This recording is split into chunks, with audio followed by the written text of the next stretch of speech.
Jadi kita punya 3 level eksistensi yang masing-masing punya nafas, punya jiwa. Optimalkan semuanya.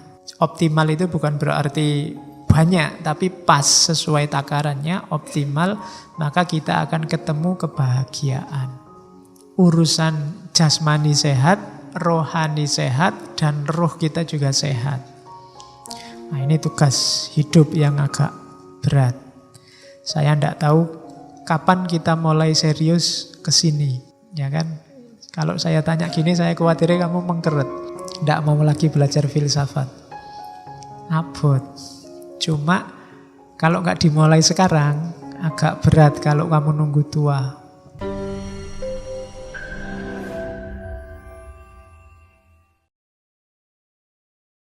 Sekarang ayo belajar membaca nafas kita, jiwa kita. Perhatikan dalam diri kita ada 3 aspek.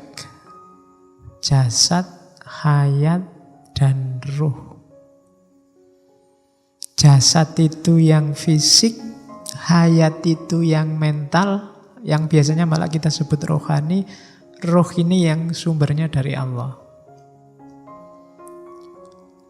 Kalau jasad unsurnya materi. Kalau hayat unsurnya rohani. Tapi jadi dimensi mentalnya jasad. Kalau ruh ini unsur rohani yang sumbernya dari Tuhan. Yang kalau kepakai kalimatnya Allah, wa nafakha fihi min ruhi. Jadi kalau dibikin lapisan, yang paling luar ini jasad, di dalamnya sedikit ada unsur gerak, ambisi, nafsu, emosi. Itu namanya unsur hayat. Layer kedua, layer paling dalam namanya ruh.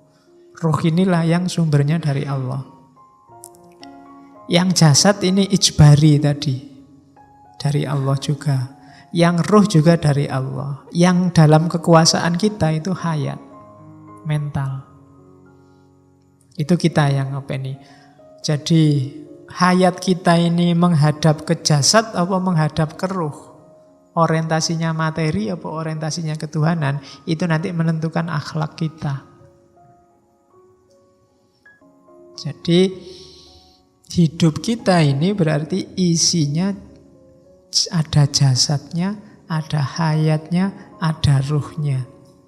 Karakter kemanusiaan kita kuncinya ada di hayat. Ada di rohani. Semoga dia ngadepnya ke roh, ke kesejatian, ke Allah, bukan ke jasad. Kalau dia ngadepnya ke jasad, ya urusannya materi. Biasanya orangnya ya mikirnya duniawi saja, melupakan hakikinya. Padahal kita jadi manusia itu karena unsur rohani tadi. Kalau hewan dia punyanya jasad sama hayat. Jadi dimensi materi sama dimensi rohaninya. Hewan kan juga punya emosi, punya gerak, punya maksud, keinginan, dan lain sebagainya. Karena memang dia tidak dituntut apa-apa. Kita yang dituntut untuk menghadap ke yang sejati. Menghadap ke roh. Oke. Nah, karena itu nanti daya jiwa oleh Ibnu Miskaweh dibagi 3.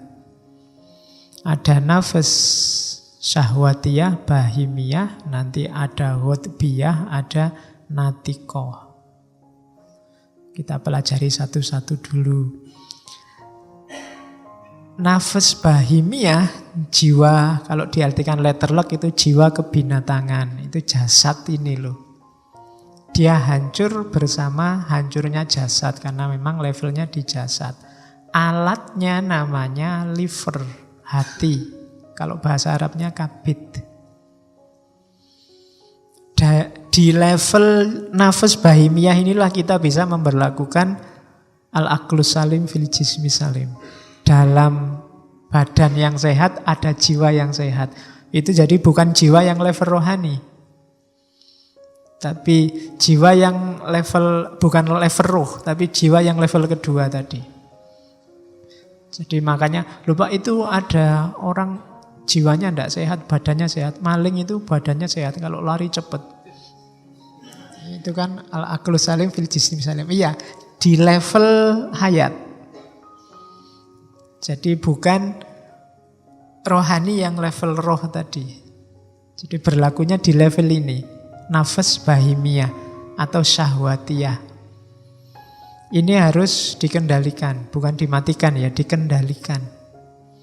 Ya kenikmatan jasadiah, makan, minum, tumbuh, berkembang biak, dan lain sebagainya. Jenis-jenis itu, nafsu seksual itu jenis-jenis itu. Nafas syahwatiyah. Porosnya ada di, katanya Ibnu Miskawe, di kabid. Kabid itu hati. Belum kolab. Terus ada daya jiwa level kedua. Daya jiwa level kedua itu nafas sabuiyah atau nafas ghotbiyah. Ini tadi nafas yang dasarnya jasad saja dan dia hancur bersama jasad. Kalau ini nafas yang melampaui level hayat, melampaui yang jasadi. Alatnya ada di kolab, namanya jantung. Dari nafas ghotbiyah inilah muncul al-idrokat ajasmaniyah dan al-idrokat ar-ruhaniyah. Di sini ada imajinasi, ada berpikir, ada tafakur, ada ta'akul, ada panca indera. Cuma levelnya masih pengetahuan fisik. Jadi nafas sabuiyah inilah nanti yang bisa menghadap ke roh, namanya roh alamiyah, roh tabiiyah, dan roh syaitania, bisa menghadap ke setan. Dia ini kalau nggak dijaga bisa yang mendorong kita melakukan perbuatan-perbuatan jahat. Kalau tadi kan hubungannya dengan pertumbuhan kita, kenikmatan jasadi, analoginya biasanya sama tumbuhan yang bahimiyah tadi. Sementara yang sabuiyah ini kayak hewan buas. Hewan buas itu kan bisa punya daya pertimbangan, bisa ngukur mau macan mau menerkam apa, itu kan pakai perhitungan dengan kekuatan berapa, dengan anu berapa. Jadi itu namanya nafas yang kedua, nafas sabuiyah atau nafas ghotbiyah. Jadi nanti dia bisa nyampe roh alamiah dan roh syaitoniyah. Jadi hakikat yang asli atau ketemu roh kesetanan. Jadi setan apa jadi semakin alamiah, semakin hakiki. Itu nafas ghotbiyah. Ini harus diarahkan. Kalau yang bahimiyah ini kita harus tahu batasnya. Kalau yang sabuiyah kita harus tahu orientasinya. Hidup kita ada di mana? Itu nafas sabuiyah. Oke, terus. Ini saya agak cepat. Masih panjang masalahnya. Yang ketiga nafas an-natikoh. Nafas natikoh inilah atau disebut al-quwah al-akliyah. Al-quwah al-mumayyizah, ketika akal sudah sempurna. Dialah rohani yang tidak hancur ketika jasad juga hancur. Tidak pakai alat jasmania. Bukan kolab, bukan kabit, karena dia tidak pakai alat jasmania. Dayanya dua, alimat sama amilat. Kalau pakai bahasa Yunani kemarin, Sofia sama Phronesis. Kebijaksanaan teoritis dan kebijaksanaan praktis. Kalau daya natikoh ini optimal, kita akan jadi orang bijaksana. Yang kita kejar-kejar selama ini, entah sudah berapa tahun, makhluk yang namanya kebijaksanaan. Itu muncul ketika kita nyampe makom an-nafas an-natikoh. Jiwa yang berpikir, jiwa yang cerdas. Jadi kalau ini tidak ada manifestasi fisiknya. Kadang-kadang jasmaninya terbatas, tapi akalnya luar biasa. Daya alimatnya luar biasa. Beberapa filosof kan ada keterbatasan fisik. Stephen Hawking itu pakai kursi roda, orangnya kayak gitu. Ada yang cacat, ada yang... Tapi pikirannya luar biasa, karena memang dia tidak ada simbol fisiknya. Ini murni rohani. Jadi kalau diulang dari depan tadi, ada jasad, ada hayat, ada ruh. Jiwa yang kiblatnya jasad namanya nafs bahimia. Yang ngopeni dimensi hayat namanya nafas sabuiyah atau hutbiyah. Yang orientasinya dimensi natikoh, orientasinya ruh itu nafas natikoh. Ini yang dikejar-kejar oleh para filosof. Jadi kita punya 3 level eksistensi yang masing-masing punya nafas, punya jiwa. Optimalkan semuanya. Optimal itu bukan berarti banyak, tapi pas sesuai takarannya, optimal, maka kita akan ketemu kebahagiaan. Urusan jasmani sehat, rohani sehat, dan roh kita juga sehat. Nah, ini tugas hidup yang agak berat. Saya tidak tahu kapan kita mulai serius ke sini. Ya kan? Kalau saya tanya gini, saya khawatirnya kamu mengkeret. Tidak mau lagi belajar filsafat. Abot. Cuma kalau nggak dimulai sekarang, agak berat kalau kamu nunggu tua. Kenapa? Tadi pembiasaan ternyata kuncinya. Pak, ini kan era seneng-seneng, Pak. Sudahlah, saya seneng-seneng dulu, nanti kalau sudah tobat saya ulang lagi rekaman ngajinya, tak ulang lagi. Ya memang kita tidak bisa 100%, tapi mala yudroku kulluhu la yudroku kulluhu. Jangan ditinggal semua. Kalau bisa 10% ya 10%. Kalau bisa 20%, 20%. Latihan mulai hari ini. Cermati dirimu, pahami watakmu, kebiasaanmu, dan macam-macam. Pahami karakter jiwamu, terus diolah pelan-pelan. Cari yang jelek-jelek, diolah. Saya biasanya gini, latihan ndak gini, pelan-pelan, dan seterusnya. Kamu sudah yang tahu mana yang baik, mana yang buruk. Oke. Ini kelanjutannya, nafas natikoh. Jadi nafas natikoh itu tingkatannya 3. Akal potensial, akal aktual, akal perolehan. Jadi akal potensial itu kayak tadi ya, kita punya potensi, punya kapasitas untuk jadi orang baik, untuk jadi natikoh, jadi orang bijaksana.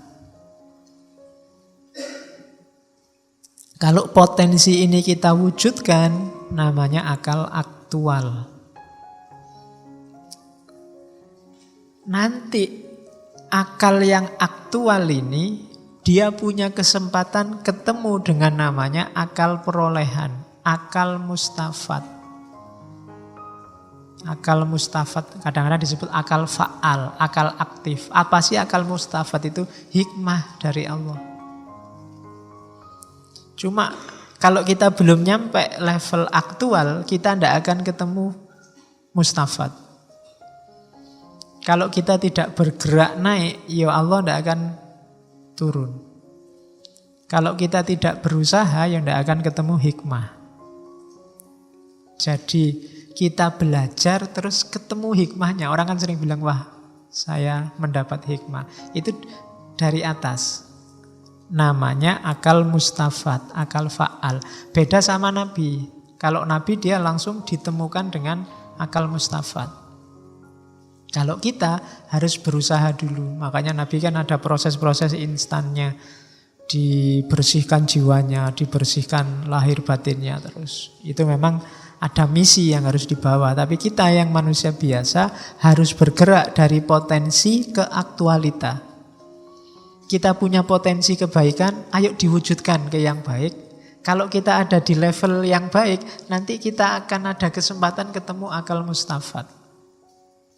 Nah, akal mustafat itu akal fa'al. Jadi cara hidupnya nanti begitu. Kita atur biar kita bisa mengaktualkan potensi baik kita. Jangan khawatir, nggak usah, Pak, apa ya bisa Pak, saya jadi orang baik, bisa. Pasti bisa. Kalau kita sudah berusaha, di samping kita bahagia, kita akan ketemu akal perolehan. Namanya akal mustafat. Dan ya nanti ada level-levelnya. Perhatikan ya gerak jiwamu. Oh, itu kan yang terakhir itu, akal natikoh itu. Akal natikoh itu mencahayai ke bawah atau bergerak ke atas. Menuju Tuhan apa menuju materi? Menjauh dari Tuhan. Kalau menuju Tuhan, alamat kita menuju kekekalan jiwa. Kalau menjauh dari Tuhan, kita menuju kebinasaan. Ini diajarkan di banyak tokoh sufi. Jiwa kita harus madep ke atas, jangan madep ke bawah. Gerakan kita harus gerak menuju Tuhan. Apapun gerak kita harus menuju Tuhan. Selangkah, saya sering bilang, selangkah mendekat ke Tuhan. Termasuk ngaji malam hari ini. Termasuk mungkin kamu kuliah. Termasuk kamu mungkin, tidak tahu kalau pacaran apa bisa kamu. Pak, saya dengan pacaran itu Pak, saya selangkah lebih dekat. Sama, yo pacaran yang Islami dong. Pacaran sambil ngaji, lirik-lirikan aja cukup. Ya. Oke, enggak pakai tembak-tembakan, wis pokoknya dilirik dok wis cukup. Oke, ya. Enggak apa-apa. Kalau jodoh kan enggak akan kemana-kemana, di masjid aja. Nah, iya. Kalau enggak jodoh nanti bisa. Oke, jadi daya jiwa ya diperhatikan, nanti kita latihan ngopeni diri kita sendiri mulai sekarang. Kalau enggak mulai sekarang kapan lagi? Saya juga berusaha sidik-sidik pelan-pelan. Ya belum sukses pasti ini yo. Kan saya selalu bilang ngaji itu usikum wa nafsi. Jadi aku yo nasihati awakku dhewe. Bukan berarti saya ngomong gini wis pinter apik terus kamu rebutan cium tangan. Enggak, saya juga berusaha. Yo aku yo sinau terus ngerti, oh iya berarti selama ini aku kurang banyak. Dan besok saya ditagihnya double karena saya juga yang ngomong. Kamu nasihatin orang apa yo? Ngelakoni dhewe kan gitu. Saya iso kena dalil yang kaburo maktan itu. Makanya kudune ya hati-hati. Makanya tak wanci-wanci. Ndak, ini saya juga levelnya masih belajar. Ada 1-2 teman yang anggap saya dianggap kaya mursyid. Dari YouTube biasanya. Ndak, saya levelnya ya masih murid. Waduh masih belum ada apa-apanya. Ayo sinau bareng aja. Oke. Terus. Nah, kalau dalam urutan hidupnya manusia, daya ini tidak sekaligus ada, memang pelan-pelan. Biasanya yang muncul duluan yang bahimiah tadi, karakter kehewanan sebenarnya, kematerian. Bayi itu kan urusannya ya dengan pertumbuhannya, makan, minum, nyari seneng, nyari enak. Jadi itu level-level awal yang pertama kali tampil. Terus baru level kedua, level karakter kebinatangan. Karakter untuk bergerak, menginginkan sesuatu, mempertahankan diri, ingin meraih sesuatu. Ada senengnya, ada sedihnya, ada ambisiusnya, ada patah hatinya. Itu level kedua. Baru level ketiga muncul natiko. Ini kalau akalnya sudah sempurna. Agama menyebutnya sudah mumayyiz. Jadi munculnya step by step. Tidak langsung begitu bayi langsung pinter, bijaksana, jadi filosof. Ya pelan-pelan. Harusnya di usia-usia kita sudah mulai menapak anatiko lebih dalam. Kalau level kita kok masih sibuk di karakter kematerian, kita masih tidak ada bedanya sama bayi. Yo, ayo introspeksi. Kira-kira mental kita ini mental level bayi apa level ABG? Kalau ABG kan level kayak kebinatangan itu kan sedang hangat-hangatnya. Nah, nyari seneng saja itu biasanya level kedua. Nyari enak saja itu biasanya level pertama. Jadi hidup kita biasanya mana yang dominan? Yang pertama, yang kedua, apa yang ketiga? Cirinya kita sudah nyampe natikoh, katanya Ibnu Miskaweh, sudah punya rasa malu enggak kita? Kalau sudah punya rasa malu, disitulah dimulai pendidikan akhlak. Duwe isin. Kok sampai tua orang duwe isin, berarti belum balik.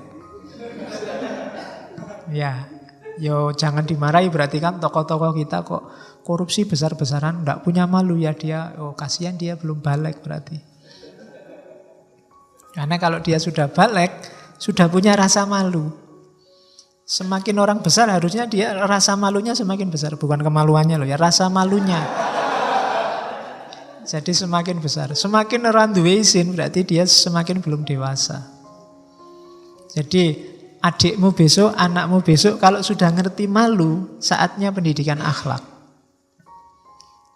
Berarti dia sudah bisa membedakan mana baik, mana buruk, mana pantas, mana tidak pantas.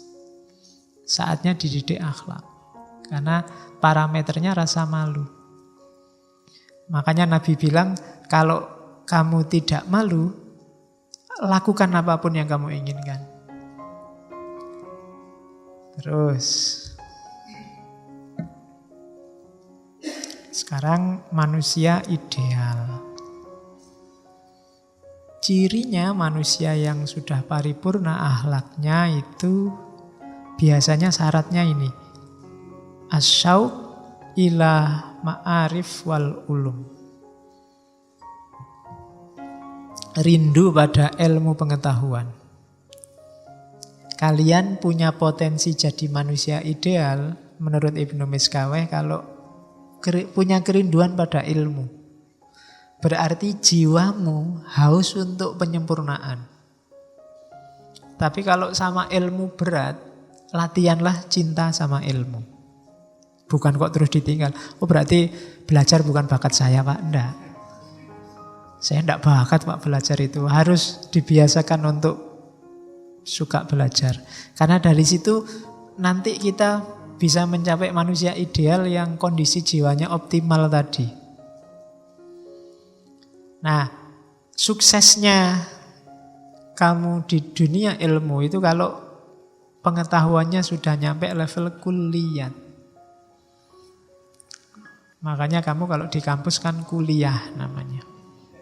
Itu harusnya sampai level kamu menyempurnakan pengetahuanmu. Jadi level kuliah itu kamu punya wawasanmu lengkap tentang hal-hal yang umum dan general. Sehingga untuk hal-hal kecil kamu bisa langsung memutuskan. Karena yang umum besar-besar kamu sudah tahu. Itu namanya kuliah. Ada problem apapun akan selesai. Karena pengetahuanmu levelnya kuliah, tidak juz'iyat. Tapi saya sudah kuliah bertahun-tahun kok pengetahuan saya masih terpotong-potong Pak, belum kuliah. Ya berarti belajarnya gak nyampe. Belajar terus sampai ke level kuliah. Ya kuliah statusnya aja. Atau kalau malu jangan disebut kuliah, juz'iyah. Ya, berangkat kemana pagi-pagi mau juz'iyah? Belajar sepotong-sepotong ilmu karena ilmu kita nggak nyampe. Ya, kuliah itu universalitas, hal-hal universal. Makanya orang makrifat itu orang yang terbuka tentang hakikat universal alam semesta. Oh, ternyata hidup itu rahasianya cuma ini toh. Jangan diartikan orang makrifat ngerti hal detail paling kecil hidupmu, enggak. Dia ngerti hal-hal kuliah. Kalau sudah ngerti yang kuliah, yang juz'iyat itu masuk dalam skema kuliah. Sehingga kamu memahaminya lebih gampang. Lebih cepat. Karena kamu sudah tahu hakikat rahasianya. Itu makanya pengetahuan disuruh nyampe level kuliah. Untuk sampai ke kuliah syaratnya 2. Tafakkur sama tadabbur. Jadi tafakkur itu bersatu dengan akal, tadabbur itu bersatu dengan alam. Tafakur itu membaca mikrokosmos dirimu sendiri, tadabbur itu membaca makrokosmos, alam semesta. Ya di situ pakai terjemahan kontemplasi. Jadi dua hal, pahami dirimu dan pahami alam semesta di sekelilingmu. Dari situ kita akan nyampe pada kulliyat. Orang yang nyampe kulliyat inilah yang punya status namanya aliman taman. Orang pinter yang sempurna, yang utuh. Pinter sejati, bukan pinter sepotong-sepotong. Inilah manusia ideal. Yo yang namanya ideal biasanya yo cuma jadi standar. Kita semua berusaha ke sana. Dan hanya sedikit yang benar-benar nyampe di sana. Tapi dia harus kita jadikan patokan, tujuan kita ke situ. Dan nanti Allah yang dinilaikan usaha kita, bukan hasilnya. Kalau kita berusaha ke sana, biasanya Allah datang untuk menyeret kita ke tujuan terminal terakhir. Jadi patokannya kesempurnaan jiwa ada di manusia ideal. Manusia ideal itu syaratnya adalah orang yang cinta ilmu. Cirinya cinta ilmu, dia punya pengetahuan kulliyat. Dari mana datangnya pengetahuan kulliyat? Tafakur dan tadabbur. Oke, terus. Nah, kalau sudah jadi manusia ideal, bangunlah relasi dengan sesamamu, dengan lingkungan sekelilingmu. Cuma pakai relasi yang paling agung dalam hidup manusia, relasinya namanya relasi cinta. Cinta pun jangan tanggung-tanggung, jangan cuma cinta manusiawi nanggung, cinta ilahi. Cinta manusiawi itu juz'iyat, cinta ilahi yang kulliyat. Kalau dalam dirimu ada kualitas cinta ilahi, pasti kamu cinta semua di bawahnya. Tapi tidak kalau kamu memulainya dari cinta manusiawi. Kalau cinta manusiawi itu biasanya perlu usaha dulu untuk sampai cinta ilahi. Kalau kamu sudah nyampe makom cinta ilahi, yang di bawahmu pasti kamu cintai semua. Yang di bawah naungan ketuhanan. Makanya kalau kamu masih cinta dunia, masih cinta lawan jenis, masih cinta kesuksesan, ya masih juz'iyat cintanya. Itu ada kalimatnya Ibnu Miskaweh. Ada cinta yang dasarnya kenikmatan, cuma nyari senang. Kesenangan sesaat. 1 jam 50.000.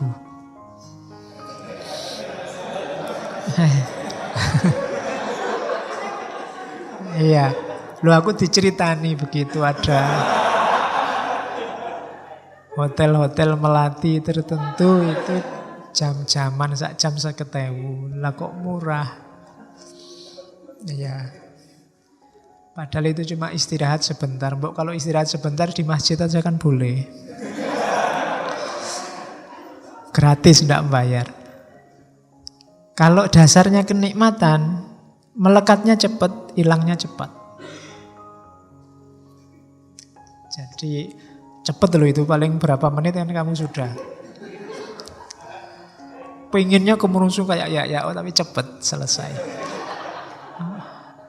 Jadi itu dasarnya kenikmatan. Ya enggak cuma itu ya, kenikmatan makan, kenikmatan itu. Kalau pas lagi lapar kan kayak ya, semua mau dimakan. Begitu makan sudah kenyang ya sudah selesai, cepat.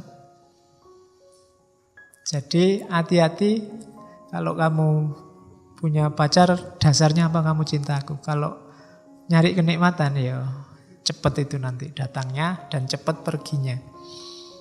Atau kebaikan, nggak aku suka kamu karena kebaikan. Nah itu melekatnya cepat dan hilangnya juga lama. Jadi dasarnya kebaikan. Karena kebaikan itu kan tadi khair, kualifikasi jiwa. Karena kamu baik, itu lama hilangnya. Tapi kalau kenikmatan, karena kamu cakep, itu kan hubungannya sama kenikmatan fisik. Itu biasanya lebih cepat hilang. Karena secakep-cakepnya orang pasti jelek pada akhirnya. Kamu kok cakep ya, aku naksir loh. Itu cepet hilang yang itu. Tapi kamu kok baik ya, tapi yang kayak gitu biasanya gombal.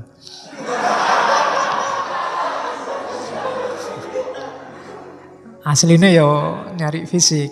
Tapi yang memang kebaikan, benar-benar karena kebaikan itu biasanya lebih tahan lama. Ada yang kemanfaatan. Kalau dasarnya kemanfaatan, melekatnya lama, hilangnya cepat. Kamu suka karena temanmu ini punya motor dan kamu bisa memanfaatkan pinjam motornya. Nah, itu lama kamu bisa lekat sama dia. Kalau sudah lama-lama baru kamu tersentuh oleh temanmu itu. Tapi hilangnya cepat. Begitu motornya dijual ya sudah. Karena yang kamu ambil manfaat sudah hilang. Jadi kenapa kamu suka temanmu itu? Senang saya Pak. Kalau ujian bisa nyontek. Begitu temanmu gak asik contekan ya sudah putus. Hilangnya cepat. Dan nyambungnya lama. Atau cinta yang dasarnya semua kebaikan. Nah itu berarti ya lekat sekali dan pudarnya lama. Cuma 4 hal ini levelnya cinta manusiawi, duniawi. Adalah yang merangkum semua cinta ilahi. Jadi bangunlah relasi di level cinta ilahi. Terus, nah ini teori mewarisi Aristoteles. Teori jalan tengah. Rumusnya kita semua sudah tahu, kebaikan itu ada di tengah-tengah, tidak di ekstrim. Jadi segala keutamaan, semua yang baik itu bahasa Arabnya iktidalat, seimbang atau al-wasat, pertengahan. Nah, tengah-tengahnya gimana? Katanya Ibnu Miskaweh tadi, bahimiyat tadi, nafsu yang paling jasad. Tengah-tengahnya apa? Iffah, menjaga kesucian diri. Jaga diri. Orang yang kekurangan apa kelebihan dalam makan misalnya, kurang makan jelek, kebanyakan makan juga jelek. Maka tengah-tengahnya itu pas. Itu iffah, menjaga diri. Kurang makan membahayakan kesehatan, kebanyakan makan membahayakan kesehatan juga. Tetap harus menjaga diri, iffah. Itu untuk yang bahimiyat. Untuk yang ghotbiyat, syaja'ah. Berani itu tadi kan ghotbiyat itu kan rohani, hubungannya sama gerak, sama ambisi, sama keinginan. Itu syaja'ah. Syaja'ah itu tidak nekat, sembrono, juga tidak pengecut. Tidak introvert tapi juga tidak sangat ekstrovert. Tengah-tengah, syaja'ah. Berani itu siap gerak tapi penuh perhitungan. Itu tengah-tengahnya ghotbiyah. Silahkan rancang keinginanmu dengan berani, tidak dengan ngawur nekat atau tidak berani bikin planning. Tengah-tengahnya syaja'ah. Kemudian kalau natikoh, tengah-tengahnya hikmah, kebijaksanaan. Bijaksana itu kemampuanmu untuk meramu pengetahuan sehingga pas, cocok untuk diterapkan. Kadang-kadang kan pengetahuan itu kan saya bilang sifatnya kayak senjata. Kapan kamu pakai pisau, kapan kamu pakai pedang, kapan kamu pakai samurai, kapan kamu pakai pistol, harus pas. Musuhnya pakai apa, kamu pakai apa. Medannya seperti apa, kamu pakai apa. Kalau nggarap sawah ya pakai cangkul, jangan pakai keris. Garap sawah, ini keris ampuh loh Pak. Iya, tapi untuk garap sawah ya pakainya cangkul, kan gitu.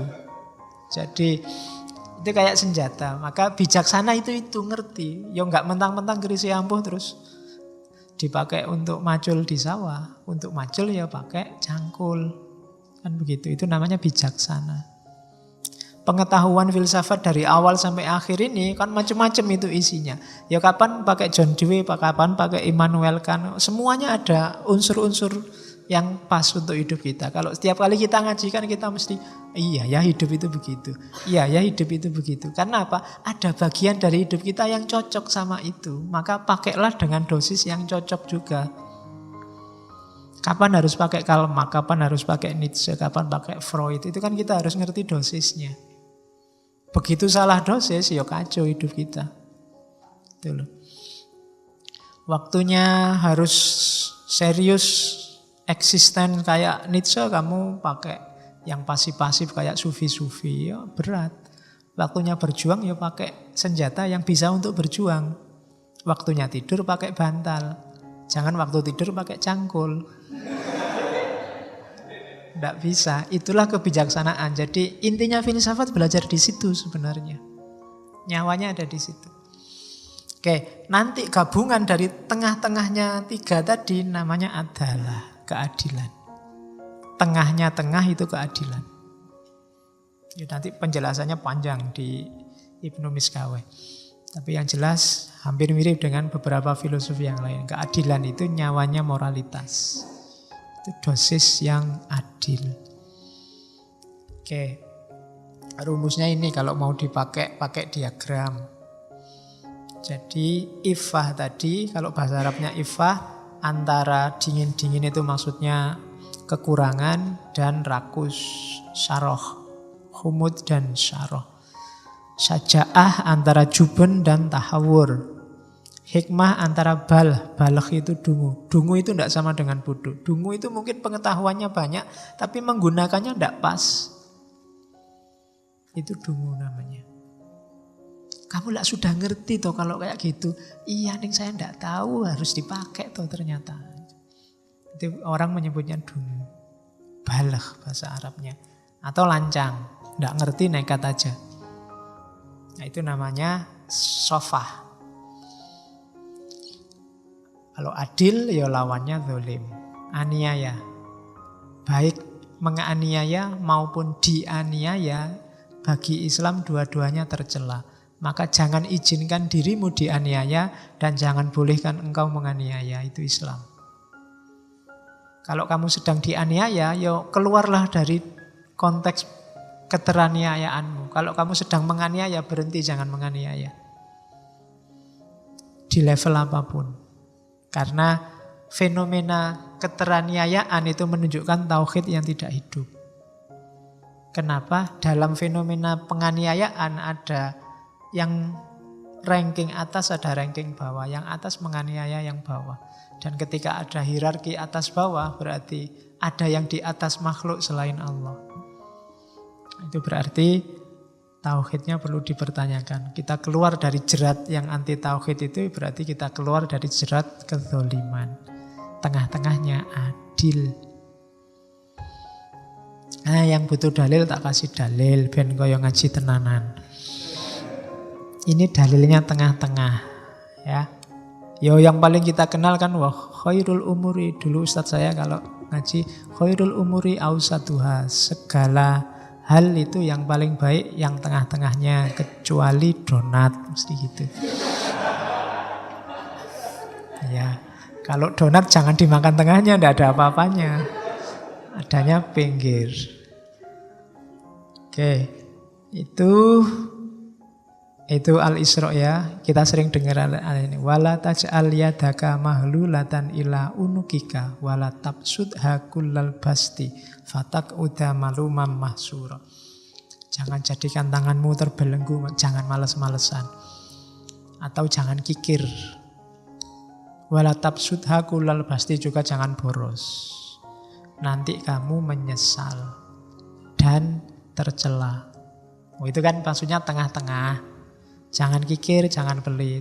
Kebajikan ada di tengah-tengah. Mentang-mentang sodakoh itu bagus, terus sodakoh semua aja. Itu tabsudha kullal basti namanya. Ya janganlah, kamu nanti pulang naik apa, besok makan apa, buat nyaur utang apa, ya harus dipikir. Jangan mentang-mentang sodakoh bagus, sodakoh terus sak dompet-dompetnya disodakohkan. Ndak. Bala tabsudha kullal basti. Meskipun juga jangan kikir, jangan disembunyiin kalau pas ada tarian. Ya kan? Oh, enggak ada uang besar semua. Gitu.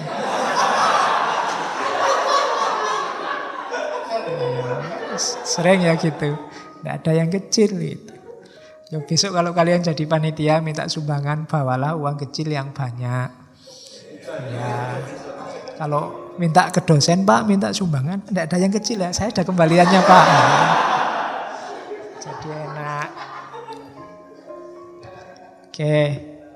Atau Al-Furqan, walladzina idza anfaqu lam yusrifu wa lam yakturu. Dan orang yang ketika menafkahi tidak berlebihan dan juga tidak pelit.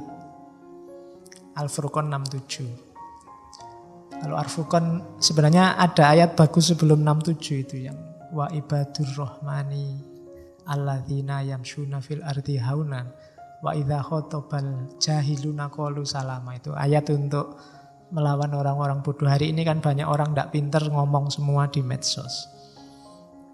Dan itu diingatkan oleh Al-Quran. Kita yang pinter ya jangan kayak gitu juga. Jadi wa ibadur rahmani dan hamba Allah yang maha penyayang itu alladzina yamshuna fil ardi hauna. Kalau jalan di muka bumi dia tawadhu, menundukkan diri.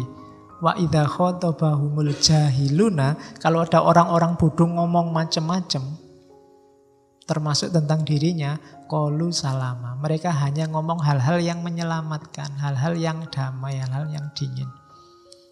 Kelemahan kita selama ini kalau ada orang ngomong jelek terus kita balas dendam ngomong jelek juga. Dia sudah mendahului ngomong jelek, aku ngomong jelek. Sana miso sini miso. Level kita akhirnya jatuh ke level mereka. Nah, padahal Quran nyuruhnya ndak, wa idza khatabahumul jahiluna qalu salama. Ini ayat sebelumnya kalau enggak 6364 Al-Furqan. Oke, ya bahanmu kalau disuruh kultum. Pakai itu ya. Judulnya anti hoak.